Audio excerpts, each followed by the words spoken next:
जिसका न कोई जन्म है न कोई मृत्यु, जो न आदि में थे न अंत में होंगे, जिनके चरणों में स्वयं ब्रह्मा भी मस्तक झुकाते हैं और विष्णु भी श्रद्धा से नतमस्तक होते हैं। कौन है वे जो समय से भी परे हैं, मृत्यु से भी परे है? क्यों उन्हें सब देवों के भी देव महादेव कहते हैं? आज हम आपको एक ऐसी दिव्य और रहस्यमयी कथा सुनाएंगे जिसे आप केवल सुनेंगे नहीं, बल्कि अपनी आत्मा की गहराइयों में उसे स्पंदित होते महसूस करेंगे।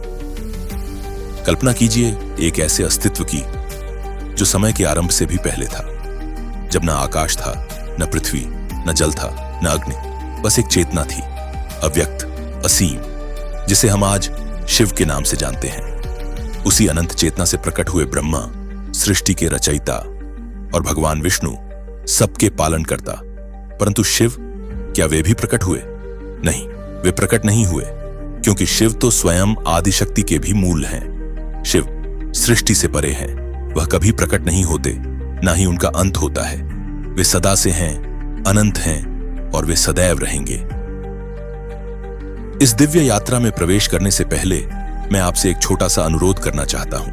अगर आप भी अध्यात्म में विश्वास रखते हैं, सनातन ज्ञान से प्रेम करते हैं, तो कृपया हमारे चैनल को सब्सक्राइब कर लें। यह आपका एक क्लिक हमारे लिए बहुत बड़ा नैतिक समर्थन है और हमारे साथ इस पवित्र ज्ञान को और अधिक फैलाने में मदद करेगा। अब आइए उस रहस्य से पर्दा उठाते हैं। क्यों भगवान शिव को देवों के देव महादेव कहा जाता है? आइए हम आपको लिए चलते हैं एक अद्भुत और दिव्य यात्रा पर, एक ऐसी कथा की ओर जो हमारे अपने महादेव की महिमा से सजी है। यह कहानी उस समय की है जब न धरती थी न आकाश। यह कथा है सृष्टि के आरंभ से भी पहले की। कालांतर में जब सृष्टि का प्रारंभ हुआ, ब्रह्मा सृजन के अधिपति और विष्णु पालन के स्वामी, दोनों के मध्य एक प्रश्न उठ खड़ा हुआ। कौन श्रेष्ठ है? कौन पूजनीय है? कौन इस संपूर्ण ब्रह्मांड का सबसे बड़ा आदर पात्र है? विवाद बढ़ा, अहंकार ने दोनों को घेर लिया। तभी एक अद्भुत चमत्कार हुआ। उनके बीच प्रकट हुआ उससे एक विशाल अग्निस्तंभ, एक ज्योतिर्लिंग, जिसका न आदि था न अंत। अग्नि की अद्भुत ज्योति, जिसने सारे ब्रह्मांड को आलोकित कर दिया, इतना तेजस्वी कि आंखें मूंदने पर भी उसका प्रकाश आत्मा को भेदता था। ज्योतिर्लिंग ने आदेश दिया, जो इस स्तंभ का सिरा खोज निकालेगा वही सर्वोच्च माना जाएगा। ब्रह्मा और विष्णु दोनों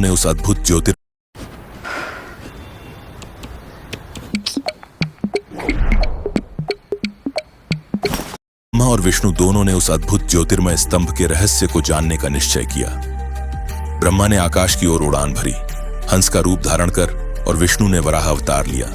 जड़ से उस ज्योतिर्लिंग का आदि खोजने के लिए धरती के गहन गर्भ में उतर गए। समय बीतता गया, क्षण युगों में बदलने लगे, युग अनंत काल में, परंतु न ब्रह्मा उस ज्योति का सिर छू सके और न विष्णु उसकी जड़ पा सके।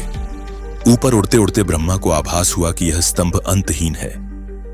कितनी भी ऊंचाई तक जाओ, कोई सिरा नहीं मिलता।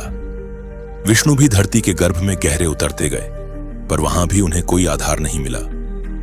अहंकार और थकान से भरकर अंततः विष्णु ने स्वीकार कर लिया, यह शक्ति मेरे बोध से परे है, मैं इसका आदि नहीं जान सकता। परंतु ब्रह्मा का अहंकार डगमगाया नहीं। उन्होंने एक पुष्प, केतकी का सहारा लिया और उसे साक्षी बनाकर मिथ्या वचन दिया कि उन्होंने स्तंभ का सिर पा लिया है। यह असत्य था और यही असत्य बना ब्रह्मा के लिए एक शाप का कारण। तभी उस अनंत प्रकाश से प्रकट हुए महादेव, स्वयं शिव, उनकी गर्जना से आकाश थर्रा उठा, धरा कांप उठी और समस्त दिशाएं मौन हो गईं। महादेव ने ब्रह्मा के असत्य भाषण से कुपित होकर उन्हें शाप दिया, हे ब्रह्मा, इस ब्रह्मांड में तुम्हारी पूजा कहीं नहीं होगी, तुम्हारे लिए न मंदिर बनेंगे न स्तुति होगी। और तभी एक अद्भुत अलौकिक घटना घटी।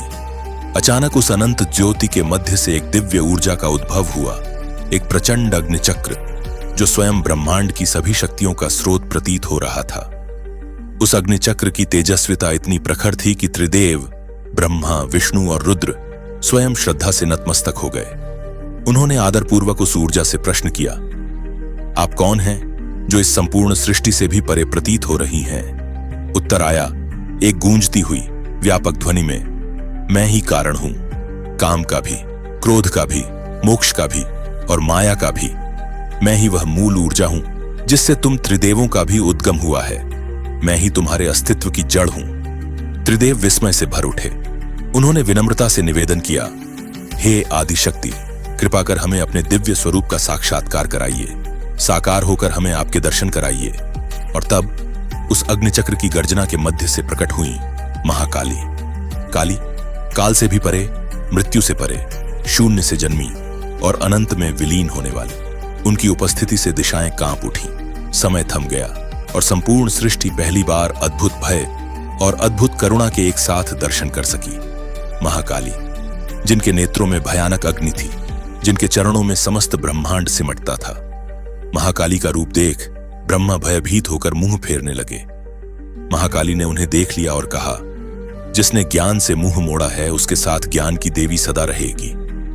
और इस प्रकार ब्रह्मा जी को महाकाली ने अपना एक अंश दिया, मां सरस्वती के रूप में, जो उनके साथ सदा रहेंगी। इस बीच भगवान विष्णु ने माया के माध्यम से महाकाली के असल रूप को देखने का प्रयास किया। इस पर महाकाली थोड़ा मुस्कुराई और कहा, जिसने माया से मुझे देखने की कोशिश की उसके साथ माया की देवी सदैव रहेगी। और अपने अंश से महाकाली ने देवी लक्ष्मी का निर्माण किया। ऐसे भगवान विष्णु को मिली देवी लक्ष्मी, महाकाली की अंश। अब बारी आई महादेव की। शिव न भयभीत हुए न मोहित, वो एक तक प्रेम भाव से महाकाली को देखते रहे। महाकाली ने उनसे पूछा, क्या आपको मुझसे भय नहीं लगता? शिव बोले, मैं केवल प्रेम करता हूं, शुद्ध निष्कलंक प्रेम। महाकाली भाव विभोर हो गई। उन्होंने कहा, आप देवों के भी देव हो, आप महादेव हो। और तब से शिव को महादेव के नाम से पूजा जाने लगा। महाकाली ने वचन दिया, मैं सृष्टि में बारंबार जन्म लूंगी जब तक आप मुझे मेरे स्वरूप का बोध नहीं कराओगे। फिर महाकाली ने 107 बार जन्म लिया, परंतु 108वें जन्म में माता पार्वती के रूप में उन्हें अपने महाकाली स्वरूप का बोध हो गया। और तभी शिव और शक्ति का मिलन हुआ, एकता में पूर्णता की अभिव्यक्ति। जहां शिव चेतना है, वही शक्ति ऊर्जा। शिव शक्ति दो नहीं, एक ही है। यदि आप जानना चाहते हैं कि मां पार्वती को कैसे अपने मूल स्वरूप महाकाली का स्मरण हुआ, कैसे उन्होंने रक्त बीज जैसे राक्षस का संहार किया, जिसे ब्रह्मा से वरदान मिला था कि उसके रक्त की प्रत्येक बूंद से एक नया रक्त बीज जन्म लेगा, तो आप हमारे चैनल पर काली मां की कथा का विस्तृत और रोचक वीडियो अवश्य देखें। उस वीडियो